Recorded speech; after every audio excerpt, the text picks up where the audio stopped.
Isang magandang kaliwanagan pong muli mga kapatid, Luzon, Visayas at Mindanao. At kahit saan mang sulok ng mundo ay live na live po tayo at nakatutok po tayo ngayon sa live ng Spiritual Dr. Hero. Ayan, at paki-subscribe naman kapatid sa aking YouTube channel, Spiritual Dr. Hero. At pagkaloban po kayo ng karagdagang buhay, kalakasan at kagalingan sa ating Ama sa Kalangitan. Ayan, at ako po ay magbabahagi po sa inyo sa gabing ito mga kapatid, at narito pong ating kapatid na siyang nakikinig po. Yan, magandang kaliwanagan po kapatid Mika. Yan, hawak ko na po ang libro na Isa sa Buhay. Hindi po siya Biblia mga kapatid. Ito po ang siyang pinababa, pagpanaog ng mga banal anghel sa kalangitan, mga talambuhay po nila. At akin pong babasahin po ang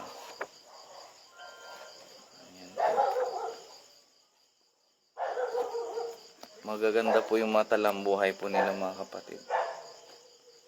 Ano nabili ka? Hindi na. Apo.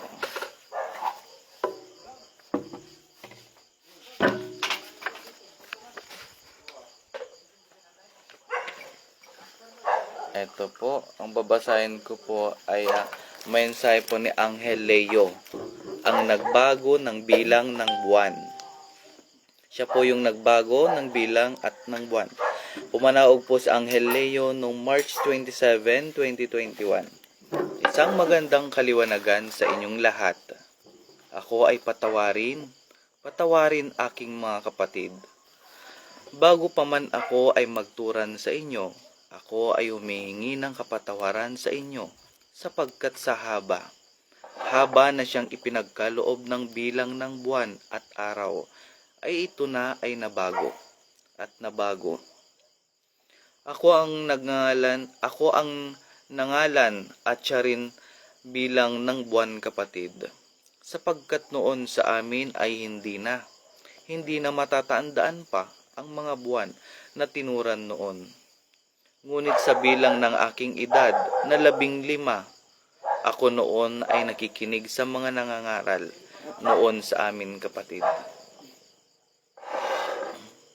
Ngunit hindi na matatandaan ang bilang ng buwan noon kapatid. Kaya't ako noon ay naglathala noon kapatid, nang hindi ko alam. Hindi ko nalalaman ang katotohanan. Ito'y isang bansa, isang lugar sapagkat ako ay naglalakbay at nagtungo sa isang bayan. Isang bayan noon kapatid.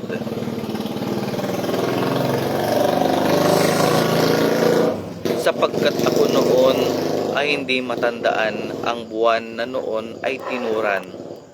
Ninais kong malaman ito kapatid, kaya't ako ay naglakbay noon.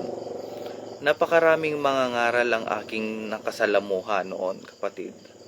Ngunit gayon din sa kanila ay kung ano lamang ang tinuturan noon. Sapagkat sa tagal din ng panahon ay lumipas, hindi natatandaan pa sapagkat kay haba ng buwan at bilang ng araw noon kapatid. Na noon sa aking paglalakbay kapatid, mga ngalan ng aking lamang nakuha, sa kung saan sapagkat ang mga bilang na kanilang tinuturan ay aking binigyan ng ngalan, kaya't ako ay patawarin kapatid. Ako ay patawarin sapagkat ako yaon na siyang nagbago. Ako yaon na siyang naglathala noon na yaon kapatid. Nasa aking kaisipan na lamang mga ngalan ng inyong buwan sa ngayon na tinuturan ay gawa ng aking kaisipan, na kung ano lamang ang aking nasilayan noon at narinig ay yaon ay aking inilathala na lamang.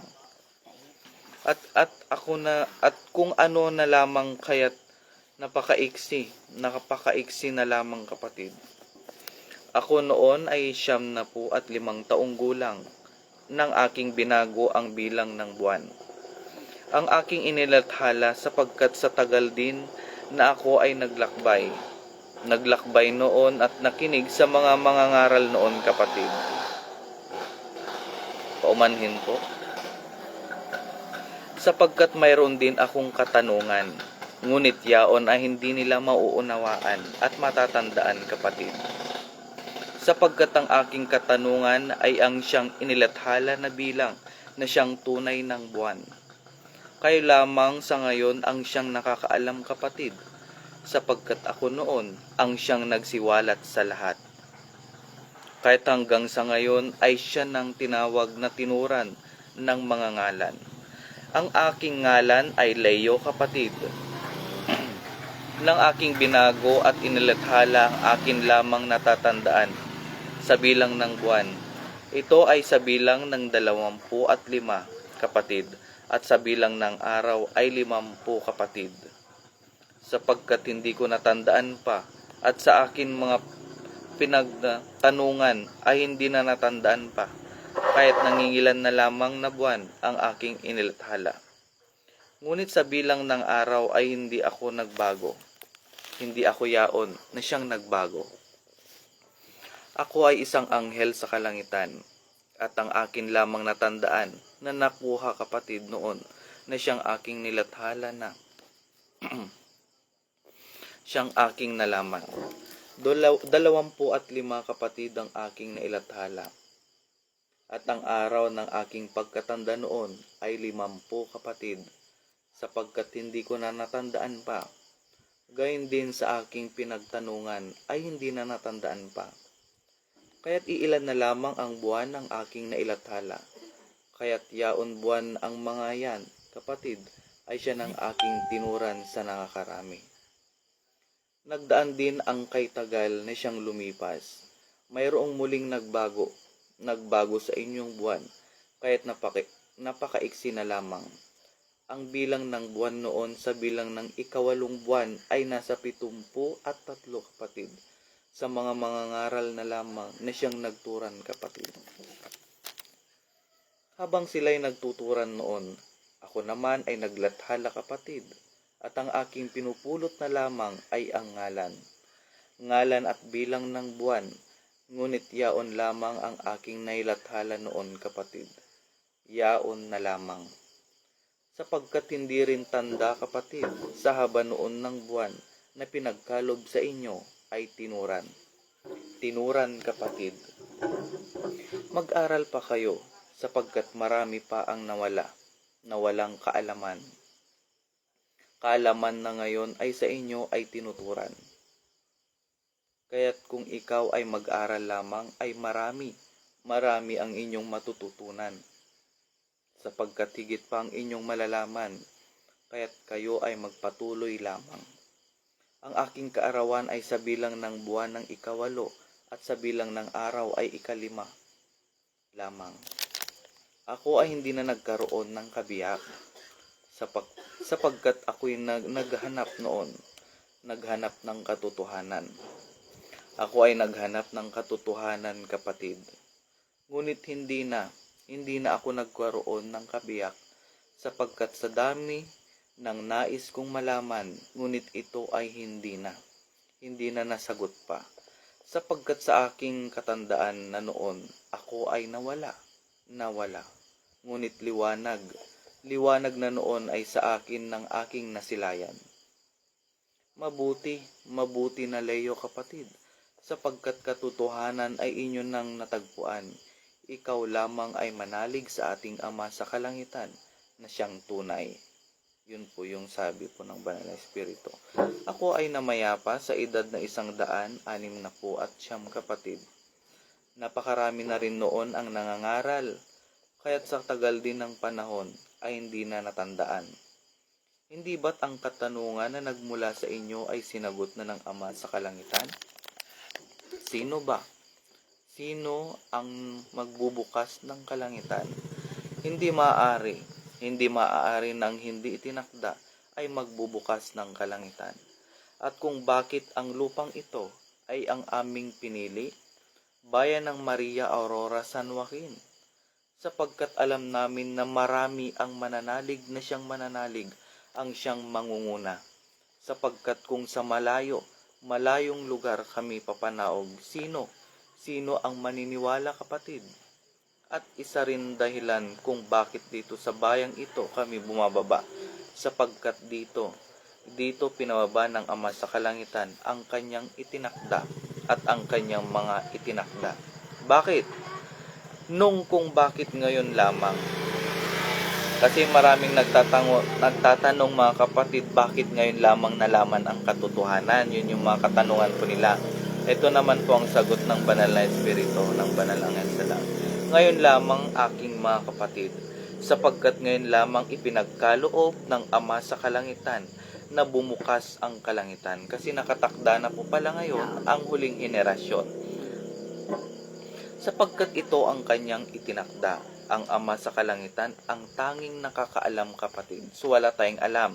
So ngayon, may kaalaman na po tayo ngayon sapagkat sinabi na po ng Ama sa kalangitan ang katotohanan na ngayong huling henerasyon na ito ang siyang pagbubukas mula sa kalangitan. Sapagkat ang katotohanang nagaganap sa inyo sa ngayon ay malalaman ng nakakarami. Napakahalaga kapatid, huwag mo lang isipin. Napakahaba ng buhay na ipinagkaloob ng Ama sa kalangitan. At ang buhay na nasayang na yaon noon ay muling maibabalik muli. Napakahaba kapatid, huwag mo lang isipin. At ang buhay na masaya na yaon ay maibabalik muli kung mananalig lamang kayo at ipagpapatuloy ang itinakdang nasimulan sa Ama sa kalangitan. Kaya malalaman mong katotohanan kung ikaw ay magpatuloy, mananalig at mananampalataya sa ating Ama sa kalangitan, mga kapatid. Kung bakit napakaiksi na lamang ang buhay ng mga mortal ngayon, sapagkat sinayang lamang at gumampan sa kawalan, ngunit gagampan ka lamang sa katotohanan, ay mabibigyang halaga ang inyong buhay. Maraming salamat. Ako ay sa bayan ng Burusom. Ito'y hinahiwalay noon at sa ngayon ay wala na kapatid. Ito ay bayan ng Burusom. Yaon na ay nawala na. Wala na ang bayan na yaon kapatid. Ang lingwahe at kasabihan sa magandang kaliwanagan sa amin ay Rohom. Pwede din nating ibanggit ang Rohom, mga kapatid, sa magandang kaliwanagan, kapatid. Ang salamat, ang ibig sabihin ay Kim. Wala na ang mga lingwaheng mga yaon. Wala na. Ang ngalan ng aming lingwahe noon, ang inyong katanungan, yaon ay Porogon, kapatid, na siyang tunay. Ito bang nalalaman sa ngayon kapatid o wala na? Wala na sa ngayon. Ako na ay aalis. Nilihab sa inyong lahat. Yun. Nilihab, ibig sabihin maraming salamat po. Salamat po. Salamat. Ang magandang kaliwanagan po sa kanila noon ay Rohom. Pwede po din po nating ibigkas yun. Rohom kapatid. Ayan. Salamat po. Masalang. Ang nagmensay po noon si Anghel Leo. Siya ang nagbago ng bilang ng buwan. Ayan. Di ba, Nay? Napakaganda, no? Hindi mo matatapos. Basta pala yun.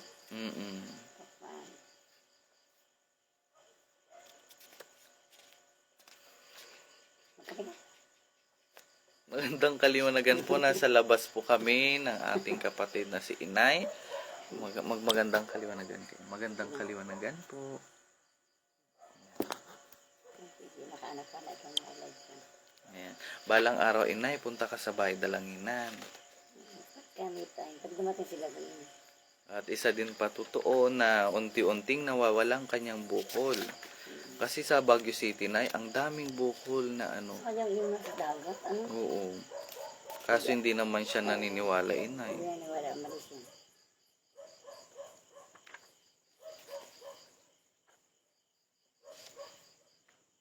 Naghahanap lang po ako ng babasahin. Opo, Inay. Ito po ang mensahe po ni Anghel Namera. Ayan. Ngayon na, kailan ko tayo? Ikot ko po ngayon. Babasahin ko na po ang mensahe po ni Anghel Namera. Ito po yung prinsesa sa kanyang kapanahunan, si Anghel Namera. Pumanaog po siya noong October 7, 2020. Magandang kaliwanagan, isang maligayang pagbati sa inyong lahat. Ako nga pala ang inyong Anghel Namera. Ako'y naging isang mortal din noon. Ako'y isang prinsesa sa aming kaharian noon na siyang tunay sa timog ng Israel na siyang katangi-tanging prinsesa kapatid na nooy kasama ng aking ama at ina na hari at reyna. Ang aming kaharian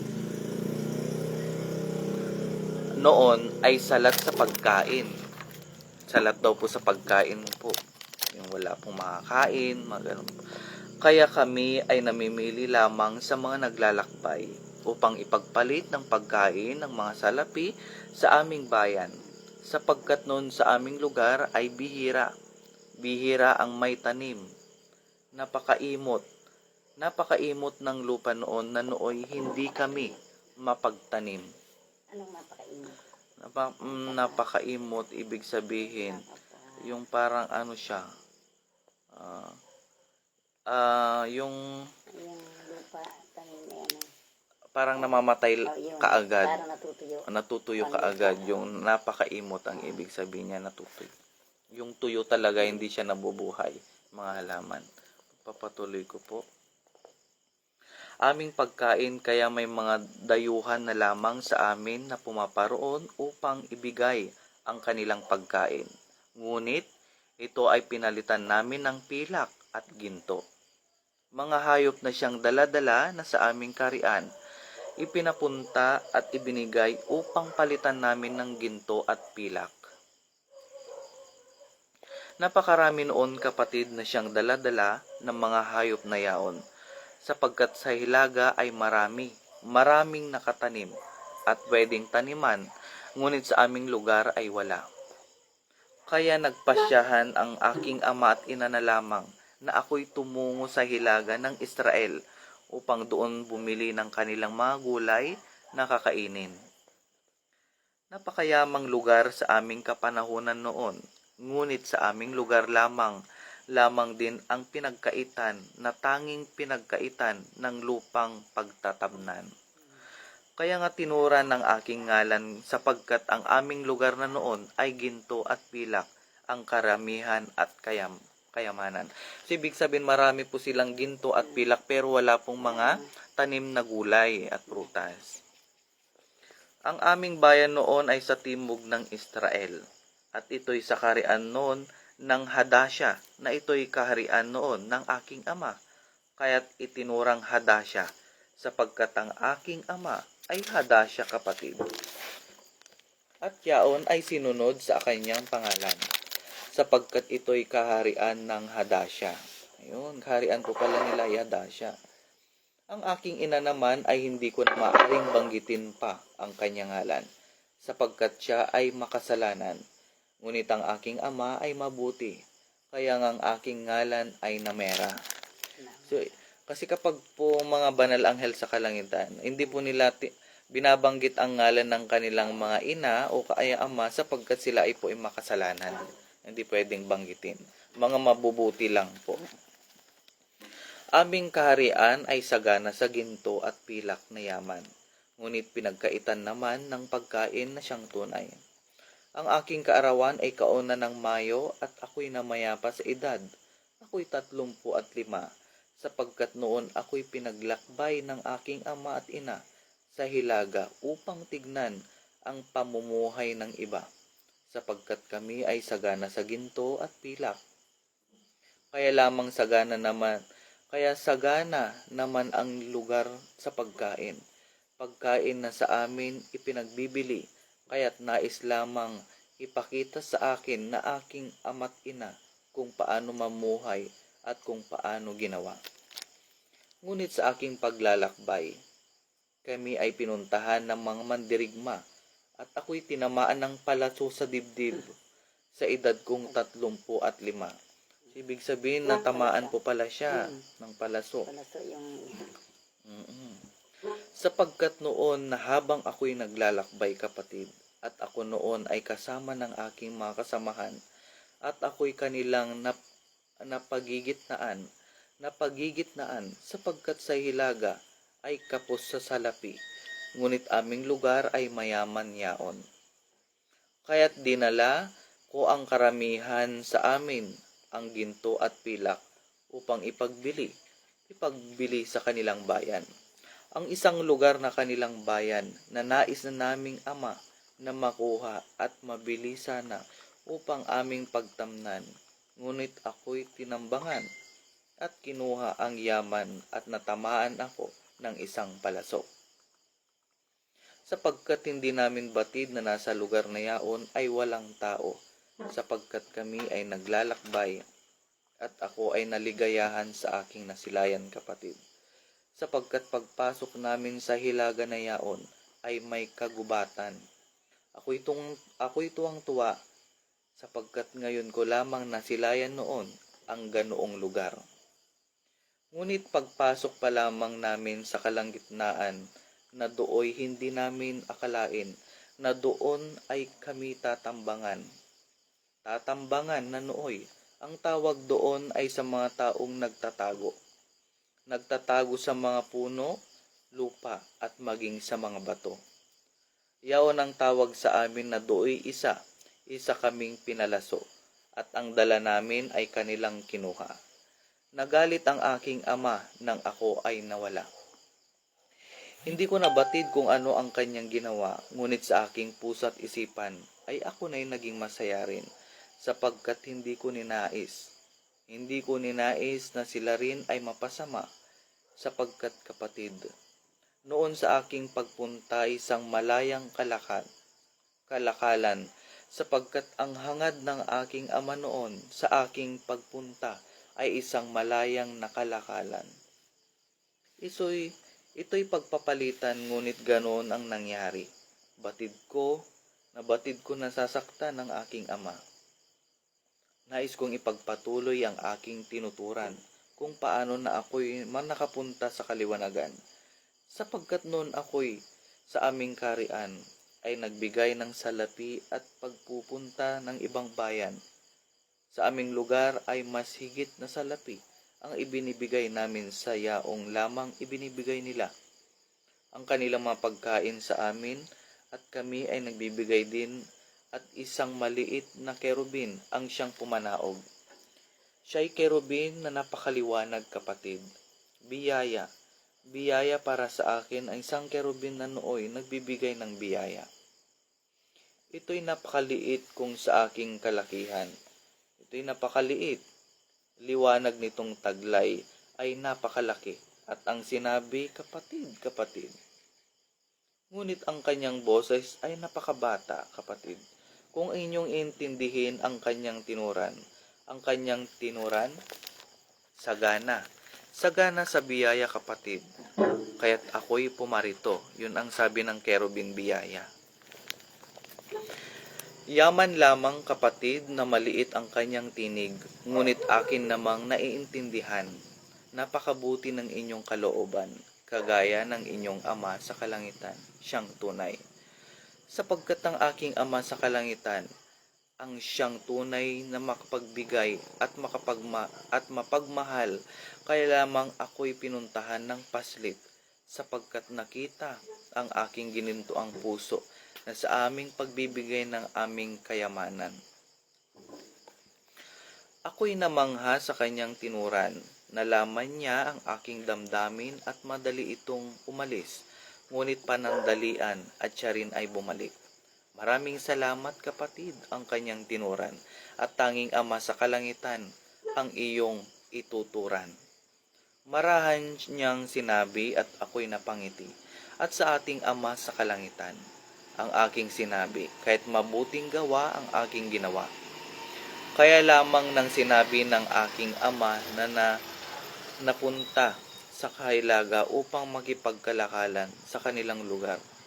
Higit pa ang aking dinala upang sila rin ay magkaroon ng maraming biyaya na gaya sa amin. Ngunit iba ang nangyari sa mga nagpunta. Bago pa lamang ako noon, dooy magpuntay aking ibinigay ang aking gintong yaman sa aking nasasakupan. Sapagkat batid ko na hindi lang yaon makukuha pagdating ng panahon. Kaya't dali-dali ako'y pumunta sa aking kaibigan upang kumatok sa bahay ng mga tao at ang aking binigyan ng sa isang sisidlan ng gintong yaman, yaon lamang ang aking binigay, ngunit hindi pa sa kanilang sapat. At tinuran ko ang isinaad ng isang kerubin, yamang lamang